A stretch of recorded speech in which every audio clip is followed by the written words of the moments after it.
ಪಂಡ್ರಿ ಮನೆಯಲ್ಲಿ ನಾನು ಮೂರು ನಾಲ್ಕು ತಿಂಗಳಿದ್ದೆ. ಅವ್ರ ಮನೆ ಬಿಡಿ ಧರ್ಮಛತ್ರ. ಎಷ್ಟು ಜನ ಬಂದು ಎಷ್ಟು ಜನ ಊಟ ಮಾಡ್ಕೊಂಡು ಹೋಗ್ತಿದ್ರು, ಎಷ್ಟು ಜನ ಇರ್ತಾಯಿದ್ರು. ಅವರು ಒಂಥರ ದಾನಶೂರೆ.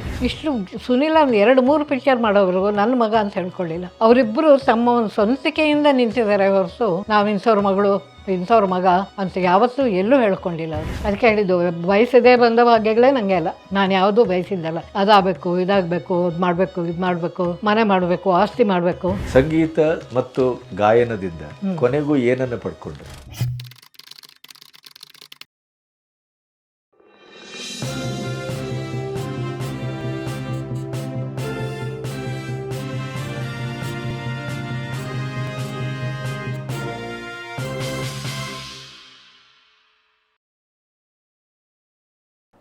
ನನಗೆ ಒಂದು ನಿಮ್ಮಿಂದ ಕೇಳಬೇಕಾದದ್ದೇನೆಂದರೆ, ನೀವು ಹೇಮಮಾಲಿನಿಯಿಂದ ಹಿಡಿದು ಇಳೆಯರಾಜನಿಂದ ಹಿಡಿದು ಅಥವಾ ಅಶ್ವಥ್ ರಾಜ್ಕುಮಾರ್ ಈ ಥರದ ಎಲ್ಲವರನ್ನೂ ಸಾಮಾನ್ಯ ಮದ್ರಾಸಲ್ಲಿ ನೀವು ನೋಡಿದ್ದೀರಿ. ಒಂದು ಕಣ್ಣೋಟ ನಿಮ್ಮಲ್ಲಿ ಇವತ್ತಿಗೂ ಅಚ್ಚಳಿಯದೆ ಉಳಿಯದಂಥ ಕೆಲವು ವ್ಯಕ್ತಿತ್ವಗಳು. ಈಗ ಇಳೆಯರಾಜ ಅವತ್ತು ಹೇಗಿದ್ದರು? ಇಳೆಯರಾಜ ಅವ್ರಿಗೆ ಅಂದರೆ ಕಾರ್ಯಕ್ರಮಕ್ಕೆ ಬರೋರು ಹೋಗ್ತಿದ್ರು ಬಿಟ್ಟು ನನಗೆ ಅವರ ಪರ್ಸನಲ್ಲಾಗಿ ನಾನು ಯಾವುದ್ರಲ್ಲೂ ತಲೆ ಹಾಕ್ತಾ ಇರಲಿಲ್ಲ. ನಾವು ತುಂಬ ಕಡೆ ಬಂದಿದ್ದಾರೆ. ಆಮೇಲೆ ಆವಾಗ ರಾಜಯ್ಯ ಅಂತ ಕರೀತಾ ಇದ್ವಿ ಆ ಕಾಲ. ಅವಾಗ ತುಂಬ ಚೆನ್ನಾಗಿ ಇವತ್ತಿಗೂ ನನಗೆಲ್ಲೇ ಇದಕ್ಕೆ ಹೋದಾಗ ಬಾಂಬೆಗೆ ಅಲ್ಲಿ ಇಲ್ಲಿ ಹೋದಾಗ ಮಗಳ ಮನೆಯವರಿಗೆ ಸಿಕ್ಕಿದ್ರೆ ಕನ್ನಡದಲ್ಲೇ ಮಾತಾಡ್ತಾರೆ ಅವರು. ಇವತ್ತು ಅಷ್ಟು ಹೆಸರಿದ್ರು ಅವರು ನನ್ನ ಹತ್ರ ಕನ್ನಡದಲ್ಲೇ ಮಾತಾಡ್ತಾರೆ. ನಮ್ಮ ಸ್ವಾಮಿನ ಹತ್ರನೂ ಕನ್ನಡದಲ್ಲೇ ಮಾತಾಡ್ತಾರಂಥವ್ರು. ಅವತ್ತು ಅದೇ ಸೌಜನ್ಯ ಇತ್ತು. ಹೌದು, ಅದೇ ಅವರು ಹಾಗೆ ಇಟ್ಕೊಂಡಿದ್ದಾರೆ ಅವರು. ಅಷ್ಟು ಅವ್ರು ಏನು ಬೇಕಾದ್ರೂ ಇದು ಮಾಡ್ಬೋದು. ನಮ್ಮನ್ನೆಲ್ಲ ನೆನಪು ಇಟ್ಕೋಬೇಕು ಅಂತಲೇ ಏನಿಲ್ಲ. ಆದರೂ ಅವರು ತುಂಬ ವರ್ಷ ನನ್ನ ಜೊತೆ ಕಾರ್ಯಕ್ರಮಗಳೆಲ್ಲ ಮಾಡಿದಾರಲ್ಲ, ಇವತ್ತಿಗೂ ಅದೇ ಒಂದು ವಿಶ್ವಾಸ ಇಟ್ಕೊಂಡಿದ್ದಾರೆ. ಅವತ್ತಿನ ಮದ್ರಾಸ್ ದಿನಗಳ ನೆನಪು ಏನು ನಿಮ್ಮದು? ಇವತ್ತಿಗೂ ಒಂದು ಹಸಿರಾಗಿರುವ ನೆನಪು. ಪಂಡ್ರಿಬಾಯಿ ಅವ್ರ ಬಗ್ಗೆ ಏನು ಹೇಳ್ತೀರಿ? ಪಂಡ್ರಿಬಾಯಿ ಮನೆಯಲ್ಲಿ ನಾನು ಮೂರು ನಾಲ್ಕು ತಿಂಗಳಿದ್ದೆ. ನಮ್ಮ ಸ್ವಂತ ಮನೆ ತೊಗೊಳಕ್ಕೆ ಮುಂಚೆ. ಅವ್ರ ಮನೆ ಬಿಡಿ ಧರ್ಮಛತ್ರ. ಎಷ್ಟು ಜನ ಬಂದು ಎಷ್ಟು ಜನ ಊಟ ಮಾಡ್ಕೊಂಡು ಹೋಗ್ತಿದ್ರು, ಎಷ್ಟು ಜನ ಇರ್ತಾಯಿದ್ರು. ಅವರು ಒಂಥರ ದಾನಶೂರೆ. ಭಾಳ ದೈವಭಕ್ತಿ, ಭಾಳ ನಿಧಾನ, ದೇವಭಕ್ತಿ. ದೊಡ್ಡ ಮನೆ. ಆಮೇಲೆ ಅಲ್ಲಿ ಪಾಂಡುರಂಗ ದೇವಸ್ಥಾನ. ಆಮೇಲೆ ಎಷ್ಟೋ ಎಕರೆ, 1.5 ಎಕರೆ ಆ ಜಾಗ ಇತ್ತು. ಆಮೇಲೆ ಅವ್ರು ಕೇಳಿದವರಿಗೆಲ್ಲ ಕೊಟ್ಬಿಟ್ರು. ನಮಗೆ ನೋಡಿ ಅಲ್ಲಿ ಅವ್ರ ಮನೇಲಿದ್ದು ನಮ್ಗೆ ತಗೋಬೇಕು ಅನ್ನೋ ಆಸೆ ಬರಲಿಲ್ಲ. ಯಾರ್ಯಾರಿಗೂ ಒಬ್ಬ ಎಲ್ರಿಗೂ ಕೊಟ್ಟ ರೇಟಿಗೆ ಅವ್ರ ಮೇಕಪ್ ಮ್ಯಾನ್ಗೊಬ್ಬರು ಇವ್ರಿಗೊಬ್ಬರು ಬಂದು ಅಂತೇಳಿ ಎಲ್ಲ ಪೂರ್ತಿ ಕೊಟ್ಬಿಟ್ರು, ಹಂಚ್ಬಿಟ್ರು. ಆಮೇಲೆ ಅವ್ರು ಕೆಲವು ಏರುಪೇರುಗಳಾಯಿತು, ಅದಕ್ಕೆ ಅಡ್ಜಸ್ಟ್ ಆಗಬೇಕಾಯ್ತು ಅವರು.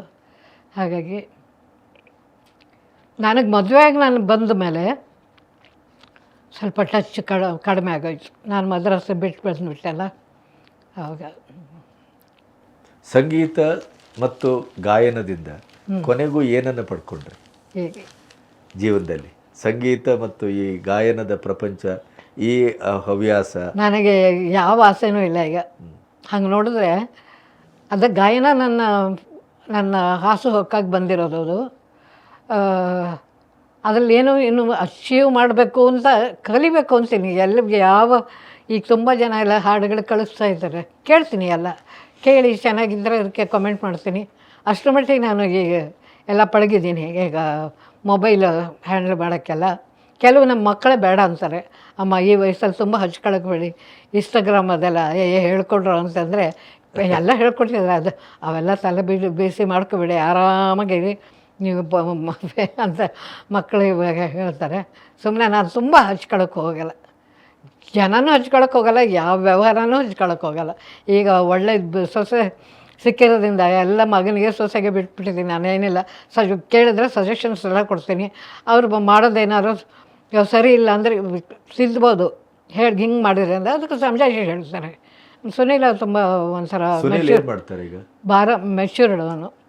ಸುನೀಲ್ ಏನು ಮಾಡ್ತಾನೆ ಈಗ ಮಧ್ಯದಲ್ಲಿ? ಸುನೀಲ್ ಇವಾಗ 1-2 ಪಿಕ್ಚರು ಅವನಿಗೆ ಇಷ್ಟ ಆಗಿದ್ದು, ಕಥೆ ಇಷ್ಟ ಆದರೆ ಮಾಡ್ತಾನೆ. ಮಧ್ಯದಲ್ಲಿ ಸ್ವಲ್ಪ ಗ್ಯಾಪ್ ಆಯ್ತಲ್ಲ? ಗ್ಯಾಪ್ ಆಯಿತು. ಅವನೇ ಕೆಲವು ಗ್ಯಾಪ್ ತೊಗೊಂಡ ಅವನು. ಕೆಲವು ತುಂಬ ಬರ್ತಾಯಿತ್ತು ಅವನಿಗೆ. ಅವನು ಈಗಿನ ಮಕ್ಕಳ ಮೆಂಟಾಲಿಟಿನೇ ಬೇರೆ ಇರುತ್ತೆ. ಆಮೇಲೆ ಅನಿವಾರ್ಯತೆ ಅಂತ ಇಲ್ಲವೇ ಇಲ್ಲ ಅವನಿಗೆ. ಅವನಿಗೂ ಅದೇ ಥರ ಆಯಿತು. ಅವನು ಚಿಕನ್ನೆಲ್ಲ ಮಾಡಿದ್ನಲ್ಲ ಅದೆಲ್ಲ ಅವನ ಹೆಸರಲ್ಲೇ ಇಟ್ಟಿದ್ದೆ. ಅವನು ಇಂಡಿಪೆಂಡೆಂಟಾಗಿ ಇದ್ದಾನೆ, ಅಂದರೆ ನಮ್ಮ ಜೊತೆನೇ ಎಲ್ಲ ಇದ್ದಾನೆ. ಯಾವ ವ್ಯವಹಾರನೂ ನನ್ನವರೆಗೂ ನನ್ನ ಪರ್ಸ್ಗೆ ಕೈ ಹಾಕೋ ಅಂತ ಇಲ್ಲ. ಹಾಗಾಗಿ ಅವರಿಬ್ಬರು ನಮ್ಮ ಸೊಸೆನೂ ತುಂಬ ಬುದ್ಧಿವಂತೆ. ಅವರಿಬ್ಬರು ಆರಾಮಾಗಿ ಸಂಸಾರ ಎಲ್ಲ ಮನೆ ಜವಾಬ್ದಾರಿ ಎಲ್ಲ ನೋಡ್ಕೋತಾರೆ ಇಬ್ಬರು. ಅದೊಂದು ನಂಗೆ ಖುಷಿ.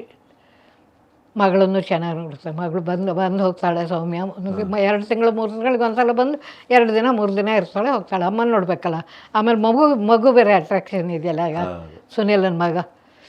ಹಾಗಾಗಿ ಬರ್ತಾಳೆ ಹೋಗ್ತಾಳೆ ಆರಾಮಾಗಿ. ಅವಳು ಚೆನ್ನಾಗಿ ಅವಳು ಫ್ಲ್ಯಾಟ್ ತೊಗೊಂಡಾಳೆ, ಆರಾಮಾಗಿದ್ದಾಳೆ ಅವಳು. ಹಾಡ್ತಾಳೆ. ಆಮೇಲೆ ಇನ್ನೂ ಒಂದು ಏನು ಅಂದರೆ, ಇಷ್ಟು ಸುನೀಲ ಒಂದು 2-3 ಪಿಕ್ಚರ್ ಮಾಡೋವ್ರಿಗೂ ನನ್ನ ಮಗ ಅಂತ ಹೇಳ್ಕೊಳ್ಳಿಲ್ಲ. ಅವರಿಬ್ಬರು ತಮ್ಮ ಒಂದು ಸ್ವಂತಿಕೆಯಿಂದ ನಿಂತಿದ್ದಾರೆ ಹೊರತು ವಶೀಲಿ ಇದೆಲ್ಲ ಇಲ್ಲ. ನಾವು ಇಂಥವ್ರ ಮಗಳು ಇಂಥವ್ರ ಮಗ ಅಂತ ಯಾವತ್ತೂ ಎಲ್ಲೂ ಹೇಳ್ಕೊಂಡಿಲ್ಲ ಅವರು. ಆಮೇಲೆ ತುಂಬ ಜನಕ್ಕೆ ಆಶ್ಚರ್ಯ, ನೀವು ಸುನೀಲ್ ರಾವ್ ನಿಮ್ಮ ಮಗ ಅಂತೆ. ಹೌದಾ ಸುನೀಲ್? ಅವಾಗ ಬರೀ ಸುನೀಲ ಅಂತ ಹೇಳಿ, ಸುನೀಲ ನಿಮ್ಮ ಮಗ ಅಂತೆ. ಹೌದಾ ಅಂತ. ಹೌದು ಮತ್ತು ಹೇಳಲೇ ಇಲ್ಲ, ಹೇಳೋ ಅವಕಾಶ ಏನಿಲ್ಲ ಅಲ್ಲ. ಓಕೆ, ಅವರು ಸ್ವಂತಕ್ಕೆ ಅವ್ರಿಂದ ನಿಂತಿದ್ದಾರೆ, ಸಂತೋಷ ನನಗೆ ಅದು. ಯಾಕೆಂದ್ರೆ ನಂಗೆ ಮದುವೆ ಆದಾಗಲೇ ಹೇಳಿದ್ರು, ನಮ್ಮಲ್ಲಿ ಒಂದಿದೆ, ಮದುವೆ ಆದಮೇಲೆ ಗಂಡನ ಮನೇಲಿ ಬದಲಾಗ್ತಾರೆ, ಬದಲು ಮಾಡ್ತಾರೆ ಹೆಸರು. ನನಗೆ ಕೆಲವರು ಹೇಳಿದ್ರು, ಏನೇನು ಮತ್ತೆ ಬೇಕೇ ಸುಮಿತ್ರ ಅಂತ ಇದ್ದೀನಿ. ಹೌದು, ದುಡ್ಡು ಖರ್ಚು ಮಾಡಿದ್ದೆ ನಮ್ಮ ತಂದೆ. ಅಲ್ಲಿ ಶಿವಮೊಗ್ಗಕ್ಕೆ ಬೆಳವಕೊಪ್ಪ ಆ ಮೂಲೆಯಿಂದ ಬಂದು ಶಿವಮೊಗ್ಗಕ್ಕೆ ಹೋಗಿ ಇಡೀ ಪ್ರಪಂಚ ಸುತ್ತ ಹೋಗಿ ಮಾಡಿದ್ದೆ ನಮ್ಮ ತಂದೆ.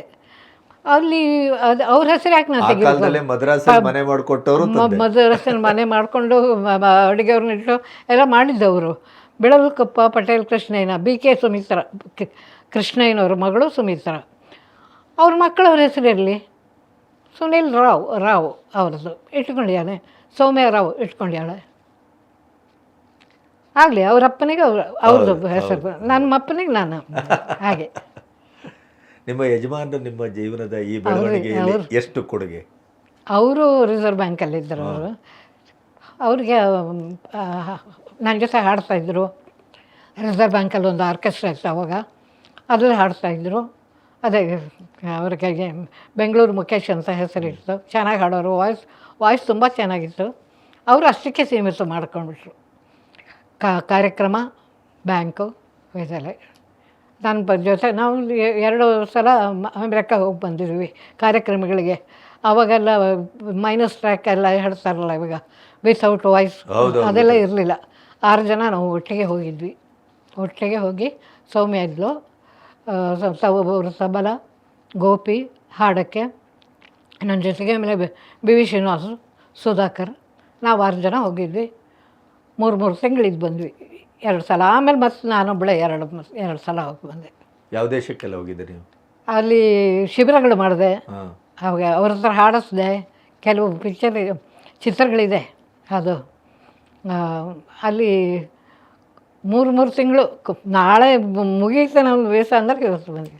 ಅಂದರೆ ಎಲ್ಲರೂ ಒಂದು ಇದನ್ನು ಅಂದರೆ ಎಲ್ಲರೂ ಅಲ್ಲಿ ಹೋದರೆ ಇಬ್ಬಿಬ್ಬರನ್ನ 3 ಜನನ ಒಂದೊಂದು ಕಡೆ ಇವಾಗ ಬೆಳೆಸ್ತಾರಂಥದ್ದು. ನಮಗೆ ಹಂಗಿಲ್ಲ. ನಾವು ಯಾವುದೇ ಒಂದು ಶಿಕಾಗೋ ಹೋಗಲಿ, ನ್ಯೂಯಾರ್ಕ್ ಹೋಗಲಿ, ನಮ್ಮ 6 ಜನನೂ ಒಟ್ಟಿಗೆ ಇಳಿಸೋರು. ನಾವು ಯಾರ ಮನೆಗೂ ಕಳಿಸಲ್ಲ, ನಮ್ಮ ಮನೇಲೇ ಇರಬೇಕು ಅಂತ. ಸುಧಾಕರ್ ಫ್ರೆಂಡ್ಸೆಲ್ಲ ಇದ್ರಲ್ಲಿ 2-3 ಜನ. ಅವ್ರ ಮನೇಲಿ ನಮಗೆ ಈ ಬೆಂಗಳೂರಿಗಿಂತ ಒಳ್ಳೆ ಆಹಾರ, ನಮಗೆ ಶುದ್ಧವಾದ ಆಹಾರಗಳು ಸಿಗ್ತಾಯಿತ್ತು ಅಲ್ಲಿ. ಒಬ್ಬಟ್ಟು, ಹೋಳಿಗೆ ಎಲ್ಲ ಮಾಡ್ತಾಯಿದ್ರು ಅಲ್ಲಿ ಕೆಲವರು. ಅದೇ ಮಾಡಿ ಹಾಗೆ ನಮ್ಮನ್ನು ತುಂಬ ಚೆನ್ನಾಗಿ ನೋಡಿಕೊಂಡ್ರು ಅಲ್ಲೂ ಅಷ್ಟೇ. ಅದಕ್ಕೆ ನನ್ನ ದತ್ತು ಪುತ್ರಿ ಅಮೇರಿಕಕ್ಕೆ ಅಂತಿದ್ರು ಅಲ್ಲೆಲ್ಲ. ಆಮೇಲೆ ಇದಕ್ಕೆ 2 ಸಲ ಇದಕ್ಕೆ ಹೋದೆ. ಯಾವುದು ಆವಾಗ ನಮ್ಮ ಮೊದಲನೇ ಸಲ ಹೋದಾಗ ಅಕ್ಕ ಏನಿರಲಿಲ್ಲ. ಆಮೇಲೆ ಅಕ್ಕ ಇದಕ್ಕೆ ಹೋಗಿದೆ, 2 ಸಲ ಹೋಗಿ ಬಂದೆ. ಇವಾಗ ಕರೀತಾರೆ, ಹೋಗಲ್ಲ, ಆಗಲ್ಲ, ಬೇಡಪ್ಪ ಸಾಕು. 4 ಸಲ ಆಯಿತು. ಅಮೇರಿಕ ಪೂರ್ತಿ ಸುತ್ತಾಯಿತು, ಕೆನಡಾ ಪೂರ ಸುತ್ತಾಯಿತು. ಸಿಂಗಪೂರಿಗೆ ಹೋಗಿದ್ದೆ. ಸಿಂಗಪೂರಲ್ಲಿ ಕಾರ್ಯಕ್ರಮ ಕೊಟ್ವಿ, ಅಲ್ಲಿ ನೋಡಿದ್ರು ಸಾಕು ಅಷ್ಟೇ. ಕೆಲವರು ಹೇಳ್ತಾರೆ ಅಲ್ಪತೃಪ್ತರು ಅಂತ. ಹೌದೌದು. ನಾವು ಆ ಒಂದು ಭಾಗಕ್ಕೆ ಸೇರಿದವರು. ಎಷ್ಟಿದೆಯೋ ಅಷ್ಟು ಅಷ್ಟೇ. ಅತಿ ಆಸೆ ಇದೆ, ಅತಿ ಆಸೆ ಇಲ್ಲ, ಖಂಡಿತ ಇಲ್ಲ. ಬರೋದು ಬೇಡ, ಮೊದಲಿಂದನೂ ಹಾಗೆ ಇದ್ದೀನಿ, ಹಾಗೆ ಇದ್ದೀನಿ. ನೆಮ್ಮದಿಯಾಗಿದ್ದೀನಿ, ಆರೋಗ್ಯವಾಗಿದ್ದೀನಿ. ಈ ವಯಸ್ಸಲ್ಲಿ ದೇವರು ಅದನ್ನು ಕೊಟ್ಟಿದ್ದಾನೆ, ಜನಗಳ ಒಂದು ಪ್ರೀತಿ ವಿಶ್ವಾಸ ಎಲ್ಲ ಕೊಟ್ಟಿದ್ದಾನೆ. ಅದಕ್ಕೆ ಹೇಳಿದ್ದು, ಬಯಸದೇ ಬಂದ ಭಾಗ್ಯಗಳೇ ನನಗೆ ಅಲ್ಲ. ನಾನು ಯಾವುದೂ ಬಯಸಿದ್ದಲ್ಲ, ಅದಾಗಬೇಕು, ಇದಾಗಬೇಕು, ಅದು ಮಾಡಬೇಕು, ಇದು ಮಾಡಬೇಕು, ಮನೆ ಮಾಡಬೇಕು, ಆಸ್ತಿ ಮಾಡಬೇಕು ಅಂತ ಇಲ್ಲ. ಮನೆ ಒಂದಿದೆ, ಅದು ಮೂರು ಸಲ ಹಾಕಿದ್ಮೇಲೆ SM ಕೃಷ್ಣ ಆಗಿತ್ತು. ವ್ಯವಸ್ಥೆ ನೆಲೆಸ್ಕೋಬೇಕು, ಅವ್ರು ಮಾಡಿಕೊಟ್ರು. ಅದಕ್ಕೆ 3 ಸಲ ಹಾಕಿ ರಿಜೆಕ್ಟ್ ಆಗಿ ನಾನು ಇನ್ಫ್ಲೂಯೆನ್ಸ್ ಮಾಡಲಿಲ್ಲ. ನಾನು ಸಿಂಗರು ಅದು ಇದು ಅಂತೆಲ್ಲ ರಿಜೆಕ್ಟು. ಆಮೇಲೆ SM ಕೃಷ್ಣ ಸುಬ್ಬಣ್ಣ, ಶಿವಮೊಗ್ಗ ಸುಬ್ಬಣ್ಣ ಬೈದರು, ನೀವು ಹಿಂಗೆಲ್ಲ ಇದ್ದರೆ ಏನು ಮಾಡೋಕ್ಕಾಗಲ್ಲ ಅಂಥೇಳಿ ಕರ್ಕೊಂಡೋದ್ರು ಕೃಷ್ಣ ಅವ್ರ ಮನೆಗೆ.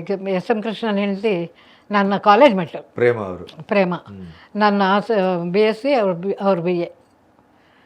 ಹಾಗಾಗಿ ಅವರು ಒಂದೇ ಮಾತು ಇದು ಹೇಳಿಬಿಟ್ರು. ಸೆಷನ್ಗೇನೋ ಹೊರಟಿದ್ರು, ಅವಾಗ ಹೇಳಿದ್ರು, ಅವ್ರು ಎಲ್ಲಿ ಕೇಳ್ತಾರೋ ಅಲ್ಲಿ ಅಂತ ಬರ್ಕೊಟ್ಬಿಡಿ, ಎಲ್ಲಿ ಕೇಳ್ತಾರೋ ಅಲ್ಲಿ ಕೊಡಿ ಅವರಿಗೆ ಅಂತ. ಅವ್ರಿಗೆ ನಮ್ಮಂಥವ್ರು ಎಷ್ಟು ಜನ ಬಂದಿರ್ತಾರೋ ಅದೇನೋ ಆಯಿತು. ಅವ್ರ ದಯದಿಂದ ಒಂದು ಮನೆ ಅಂತ ಆಯಿತು. ರಾಜ್ಕುಮಾರ್ ಅವರೊಟ್ಟಿಗೆ ಕಾರ್ಯಕ್ರಮಕ್ಕೆ ಹೋದ ಅನುಭವ ಏನಿತ್ತು?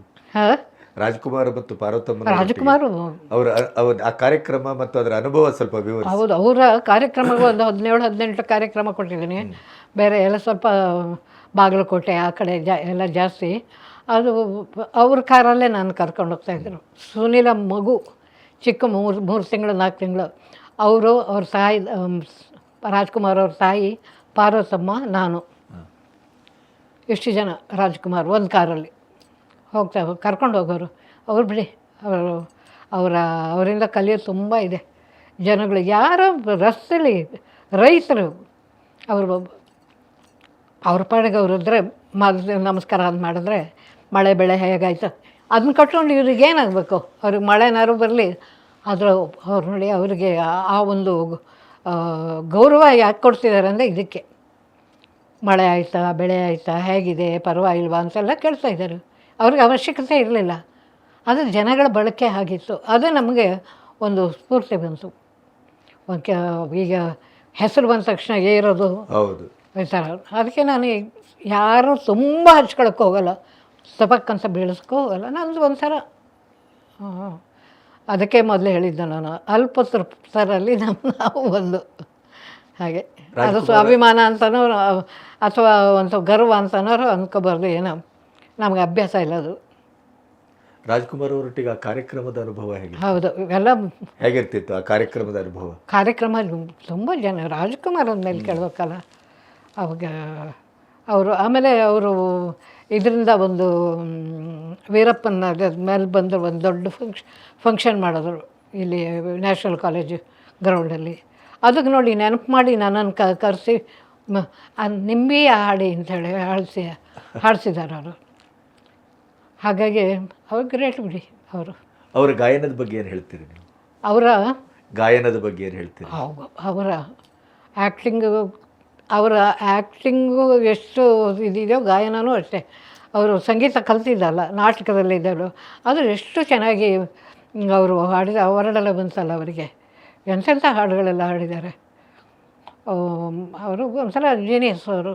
ಈಗ ಓದದೆ ಬರಿದೆ ಅಷ್ಟರ ಮಟ್ಟಿಗೆ ಅಷ್ಟು ಇವತ್ತಿನವರೆಗೂ ಆರಾಧ್ಯ ದೈವ ಅಂತ ಜನಗಳು ಸುಮ್ಮನೆ ಯಾರನ್ನ ಹೇಳಲ್ಲ. ಅವರಲ್ಲಿ ಏನೋ ಒಂದು ವಿಶೇಷತೆ ಇದ್ದರೆ ಆ ವಿಶೇಷತೆ ಎಲ್ಲ ಅವ್ರ ಹತ್ರ ಇದ್ದರು. ಅವರೊಟ್ಟಿಗೆ ಹಾಡಿದ ಅನುಭೂತಿ ಹೇಗೆ ನಿಮ್ಮದು?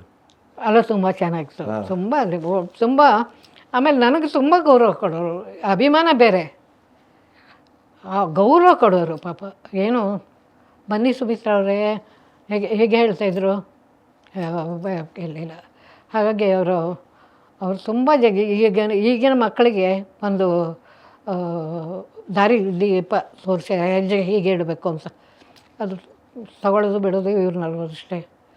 ಸಂಪೂರ್ಣ ವ್ಯಕ್ತಿತ್ವ ಅಂತಾರಲ್ಲ,